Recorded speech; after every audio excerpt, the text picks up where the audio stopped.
You've probably noticed that some women in their 40s and 50s seem to eat whatever they want and they stay lean. And then there's you doing everything right, cutting sugar, eating clean, trying hard to support your hormones. Your body isn't broken. It's just adapting to a new set of rules, and those old inputs don't produce the same results anymore. So today I'm going to walk you through the 5 habits that are keeping you stuck and why they backfire in perimenopause and menopause. So by the end, you're going to know the strategy that actually creates lasting change when your body is operating under different rules. Let's start with actually what's really going on. The real issue isn't effort. Effort isn't your problem. You're not failing because you're lazy or inconsistent. The secret to losing fat in your 40s is to stop trying so hard. If you're doing everything right and the scale isn't moving, your effort isn't the problem. Your outdated strategy is. It's actually a strategy problem. Your body isn't working against you. It's just responding to new inputs. So you need a new strategy match where your body actually is right now. So here's what's actually happening. The same habits that used to work in your 30s are now creating stress and breakdown. And the harder you try to use that old playbook, that more resistance you'll feel. That's not failure, that's feedback. What I want you to do this week, stop asking, am I trying hard enough? Start asking, is my strategy designed for the body I have right now? And write that question down, because everything we're about to cover comes down to that shift. Habit number 1, training for calorie burn instead of strength. Most women I see in perimenopause are chasing exhaustion. Endless cardio, high intensity circuits, leaving every session completely drained. Because that's what we're all taught, right? If you want to lose weight, sweat more, burn more. If you're leaving the gym exhausted just to lose weight, you're doing it wrong. Tired is not the same as trained. So here's what exhaustion without strength actually does to your body in this phase of life. When you're under recovered, which most women running this approach are, cortisol stays elevated. You start holding on to the water. Your sleep gets worse. Your hunger increases. You don't build the muscle that actually changes your metabolism. So you're working harder and getting less in return. It's like revving your car engine in neutral. You're burning fuel, making noise, but you're not actually going anywhere. What I want you to do is look at your last week of training. How many sessions were built around kind of burning calories or just randomness versus getting stronger and building muscle? Now here's the second habit, and it's one that most high achieving women actually think is discipline, but it backfires badly. Under eating in the name of discipline. Most women try to lose weight by eating less. It seems logical, but in perimenopause and menopause, eating less might actually be the reason your body is holding on to that fat. I want to tell you about a client. Her name is Karen, 52 years old. She came to me eating what she described as very clean, right? Black coffee for breakfast, small salad with chicken for lunch, maybe 300 calories, lean protein, vegetables for dinner. She was proud, right, of her discipline. But when I calculated her daily intake, she was averaging about 1,100 calories a day. Her protein was 55 grams and her carbs were like 0. She hadn't lost weight in 8 months. She was cold by 3 p.m. Her energy was so low, she stopped exercising altogether. And she told me, I feel like my metabolism is broken. It wasn't broken. It was actually protecting her. So when we eventually brought her calories up slowly and deliberately and shifted her towards 100 grams of protein a day, her energy came back within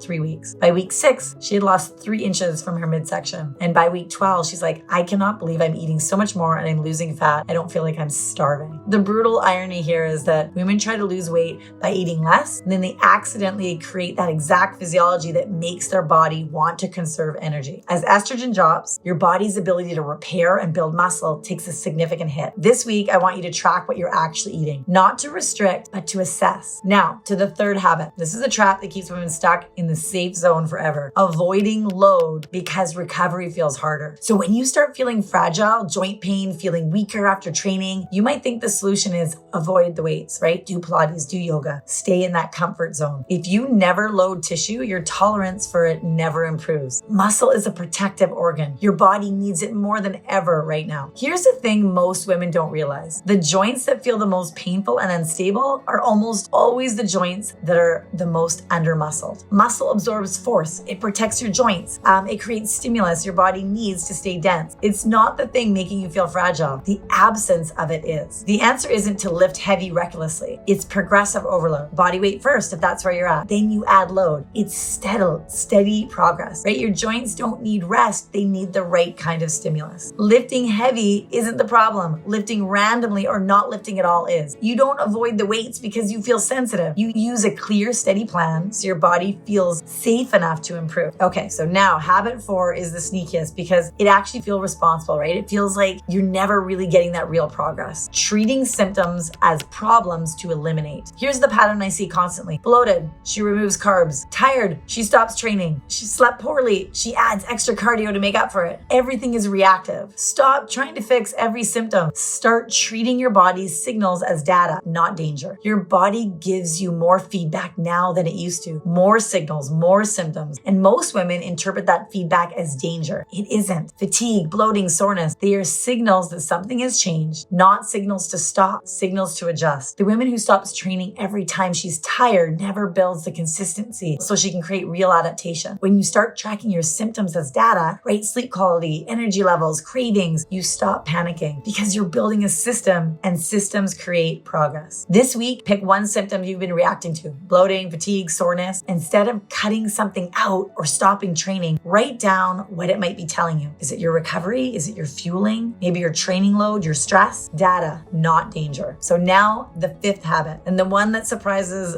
most women because it sounds so responsible. Prioritizing weight loss over strength. This habit sounds so responsible. Who doesn't want to lose weight? But in perimenopause, when you chase weight loss as your main target, you restrict food, you overdo cardio, you skip recovery, which is the exact recipe for destroying your muscle. Chasing weight loss is almost pointless in your 40s and 50s. When you make the scale your primary target, you destroy the very muscle your metabolism needs to burn fat. Without muscle, weight loss becomes unstable and short-lived because muscle is what stabilizes your metabolism. It allows you to eat normally without immediately rebounding. But the women who are stuck are almost always the ones who have been chasing the scale for the longest. So as estrogen drops, your body loses that safety net, right, to hold on to muscle. You just can't eat less and then hope for the best. You have to give your body a reason to stay strong. And that reason is strength training. It's the signal that tells your body, keep the muscle, burn the fat. The women who focus on strength first, who focus on what their body can do, end up looking leaner as a result of getting stronger. That's the reframe. So right now, reframe your goal. Instead of I want to lose 10 pounds, I want to be able to press this. I want to be able to pull this. Make the strength the new standard. Let weight loss be the side effect. So let's bring this all together. The real shift happens when you stop chasing weight loss as the primary target and start chasing strength and muscle. Because when you build a strong foundation first, weight loss becomes the side effect, not the struggle. If this video helped you see that the habits you thought were helping you might actually be backfiring, the next step is not another diet. It's clarity about where you actually are. Because that's why we use the ShesPrime scorecard. We measure strength, we track your recovery patterns, we give you clear answers about what to adjust. No more guessing, no more reacting. The system is built around your body right now. If you're in Vancouver, start with an in-studio ShesPrime assessment. If you're outside of Vancouver, begin with our 16-week digital foundation. Both are linked below. And if this gave you something real today, share it with one woman you know who's working hard and still not seeing the results, right? She needs to hear this. And if this gives you something real today, share it with a woman you know who's working hard. She's not seeing the results. She needs to hear this.